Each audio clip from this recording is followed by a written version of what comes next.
안녕하세요. 사업 보고서 읽어주는 남자 잔돈사냥꾼 TV입니다. 오늘 살펴볼 기업은 자녀를 키워서 대학까지 보내본 부모님들이나 혹은 최근에 대학교에 입학한 사람들이라면 알 법한 메가스터디 교육 주식회사에 대해서 살펴보는 시간을 갖도록 할게요. 영상 시청 전에 구독과 좋아요 그리고 댓글 달아주시면 영상을 만드는 데 큰 도움이 됩니다. 감사합니다. 파트 1 회사 개요입니다. 기업 정보입니다. 2015년도 4월 달에 중고등학교 온 오프라인 사업 부문이 인적 분할된 회사인 것을 알 수 있습니다.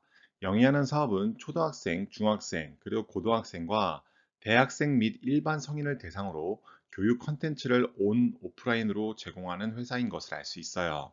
연결 종속 회사는 8개사가 되고 우리가 알 법한 기업은 IB 기명, 그 다음에 커리어 게이트 등이 있습니다. 주주 구성 현황 및 거래량을 살펴보시면 보시는 것처럼 손준 외에 특수관계 10인이 36.43%를 그 다음에 디스크렌 그룹 LP가 17.80%, 그 다음에 피델리티 매니지먼트가 9.98, 자사주가 0.54% 정도가 되는 것을 알 수가 있습니다.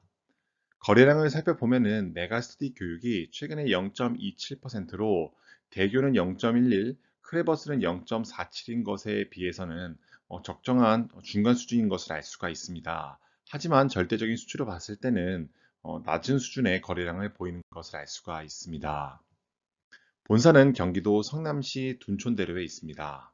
그러면 실제 사업 부문별로 매출액 추이와 영업이익의 추이에 대해서 한번 살펴보는 시간을 갖도록 할게요.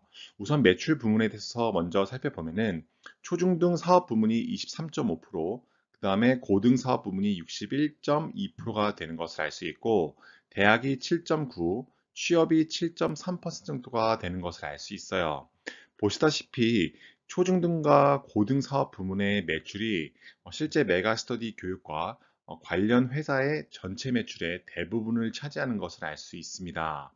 영업이익의 관점에서 봤을 때에도 초중등 사업 부문이 31%, 그 다음에 고등 사업 부문이 75.9%로 실제 대학 사업과 취업 사업, 그 다음에 기타 사업 부문에서의 영업이익을 다 합쳐도 전체에서 차지하는 비중이 굉장히 낮은 것을 알 수가 있어요. 최근 2년 동안에 매출액과 영업이익이 어느 한 추이를 보였는지를 한번 살펴보면은 초중등은 보시는 것처럼 59.7%씩 매출이 성장했고 영업이익 부분에서는 110.5%, 그다음에 고등교육은 매출이 17.7, 영업이익이 22.1%씩 성장한 것을 알 수 있습니다. 여기서 특이할 만한 점은 실제 매출액과 영업이익에서 비중이 조금은 낮지만 취업 부문은 성장 속도가 꽤나 높았다라는 것을 알 수가 있습니다. 다음은 사업 부문별 시장 여건입니다. 우선 기업 개요를 먼저 살펴보면은 사교육비 규모는 16조 9천억 원으로 2020년도에 비해서 29.8%나 증가한 것을 알 수가 있어요. 국내의 시장 여건을 보면은 역시나 우리나라는 다른 나라에 비해서 상대적으로 교육열이 높기 때문에 이러한 교육 콘텐츠 시장에서 성장 속도가 다른 나라보다 꽤나 높은 이유를 설명하는 중요한 이유 중에 하나일 것입니다. 마지막으로 경쟁 우위 요소를 보면은 역시나 온라인 교육 시장의 경우에는 강사, 교재, 입시 관련 정보, 양질의 컨텐츠 확보가 주요한 경쟁 요소인 것을 알 수 있어요. 다음은 비용의 성격별 분류입니다. 종업원 급여와 감가상각비 및 무형자산 상각비는 고정비 성격이 강한 비용이라는 것을 알 수 있어요. 그래서 실제 비용의 성격별 분류를 보면은 고정비의 비중이 26%로 변동비의 비중보다 훨씬 낮은 것을 알 수 있습니다. 여기서 하나 특기할 만한 점은 강사료의 비중을 제가 고정비라고 체크하지 않았는데요. 아무래도 강사료는 실제 학생 수 대비 얼마만큼 학생 수를 확보하는지에 따라서 변동될 가능성이 높기 때문입니다. 그래서 변동비라고 봤는데 강사료의 비중이 전체 비용의 22.9%로 역시나 메가스터디 교육이라는 기업은 강사료의 비중이 굉장히 높은 특징을 갖고 있다라고 보시면 좋을 것 같아요. 파트 2 재무제표 분석입니다. 재무상태표를 보고 증감 내역을 확인하자입니다. 2017년도부터 2020년도까지의 자산부채 자본의 연도별 증감률인데요. 우선 좌측 상단의 K거 기준으로 먼저 살펴보면은 자본금은 0% 성장할 때 자본은 20%, 부채는 26%, 그 다음에 자산은 28%씩 성장한 것을 알 수 있어요. 그러니까 최근 6년 동안 증자를 하지 않은 상태에서 자본은 20%씩 성장했기 때문에 실제 이 회사가 이익잉여금이 계속해서 쌓여갔다라는 뜻이 됩니다. 2021년도를 기준으로 보면은 자본금은 12억 원일 때 부채가 3,700억 원, 지배주주 지분의 자본이 3,389억 원으로 부채의 비중이 조금은 자본보다는 높은 비중이라는 것을 알 수가 있지만 2020년도에 그것이 역전이 되어서 지배주주 지분의 자본이 조금 더 높아질 것으로 예상이 되고 있습니다. 비용을 빼고 남는 돈이 얼마 있는지를 알 수 있는 영업이익률입니다. 우선 좌측 상단을 보면은 매출액은 매년 28%씩 성장할 때 영업이익은 59%씩 성장한 것을 알 수가 있어요. 그래서 2021년도와 2022년도에는 2020년도와는 다르게 높은 수준의 영업이익률을 다시 회복한 것을 알 수가 있습니다. 그러면 평균, 즉 코로나의 영향을 받기 전에는 어느 정도의 영업이익률을 보이는지를 한번 살펴보면은 13%대의 영업이익률을 보였다라는 것을 알 수가 있어요. 물론 2017년도에는 5.7%라는 낮은 수준의 영업이익률을 보였지만 어쨌든 최근 2년 동안 보여준 영업이익률은 10%대에서 왔다 갔다 한다라고 보시면 될 것 같아요. 코로나 효과로 최근에 영업이익률이 꽤나 높아진 점은 코로나의 효과가 있었다라는 것을 참고하시면 좋을 것 같습니다. 매출에서 외상 비중이 얼마만큼 되는지를 찾아볼 수 있는 매출 채권 비율입니다. 보시다시피 2017년도부터 2021년도까지 매출 채권 비율이 한 자릿수대로 굉장히 낮은 비중을 유지하는 것을 알 수가 있어요. 그래서 매출액이 매년 29%씩 성장할 때 매출 채권 및 기타 채권도 거의 비슷한 수준으로 왔다 갔다 하는 것을 알 수가 있습니다. 제품과 서비스를 만들려면 생산 시설이 필요합니다. 우리는 그것을 유무형자산의 비중으로 살펴보고자 합니다. 보시는 것처럼 16년도부터 20년도까지 매출액은 꾸준히 증가했는데요. 그에 반해서 유형자산의 비중은 꾸준히 낮아진 것을 알 수 있어요. 하지만 무형자산은 소폭 증가했다가 하락했다가 증가 하락을 반복하는 형태를 띠는 것을 알 수가 있어요. 또 하나 특이할 만한 점은 무형자산의 비중이 굉장히 높다라는 사실입니다. 그래서 무형자산에서 어떠한 항목들이 있는지를 살펴봐야 되는데요.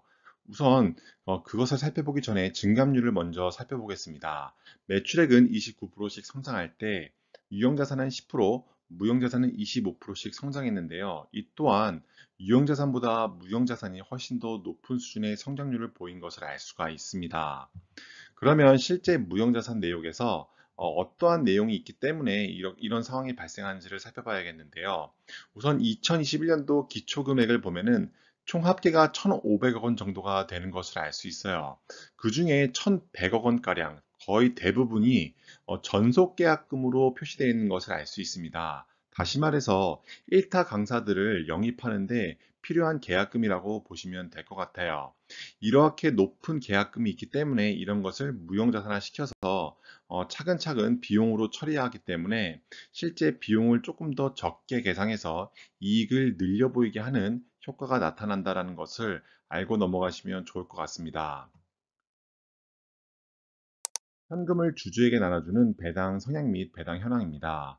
우선 우측 상단에 보면은 주당 배당액은 최근 5년 동안 66.5%씩 매년 성장한 것을 알 수 있고, 현금 배당 수익률은 1.6% 성장했고, 배당 성향은 오히려 1.8%씩 역성장한 것을 알 수가 있습니다. 그래서 실제 국고채가 최근 2.95%에서 3%대를 왔다 갔다 하는데, 그런 점을 고려해 본다면 최근 2021년도 2.43%는 나쁘지 않은 괜찮은 수준의 배당 수익률이라고 볼 수 있지만 배당 성장성 측면에서 봤을 때는 조금 아쉽다라고 볼 수 있을 것 같아요. 2017년도부터 22년도까지 손익계산서 항목별 증감률입니다. 매출액은 매년 27.7%씩 성장할 때 매출 원가는 29.5%씩 성장을 해서 두 값을 뺀 매출 총이익은 26.4%씩 성장했고요. 판관비는 20%씩 성장해서 매출 총이익에서 판관비를 뺀 영업이익은 59%씩 성장했습니다. 당기 순이익 또한 61.3%씩 성장을 했고요. 이렇게 높은 영업이익과 당기 수익 성장률을 보인 것은 아무래도 2020년도와 21년도 그리고 22년도로 넘어가면서 큰 폭의 영업이익 성장과 당기 순이익 성장이 있었기 때문이라고 보면 될 것 같고, 그 배경에는 코로나가 있었기 때문이라고 볼 수 있을 것 같아요.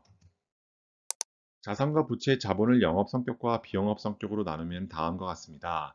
2019년도에 ROIC는 24.53%, 2020년도에는 10.38%로 조금 주춤했었지만 2021년도에 크게 반등해서 53.48%라는 높은 수준의 ROIC를 보인 것을 알 수 있어요.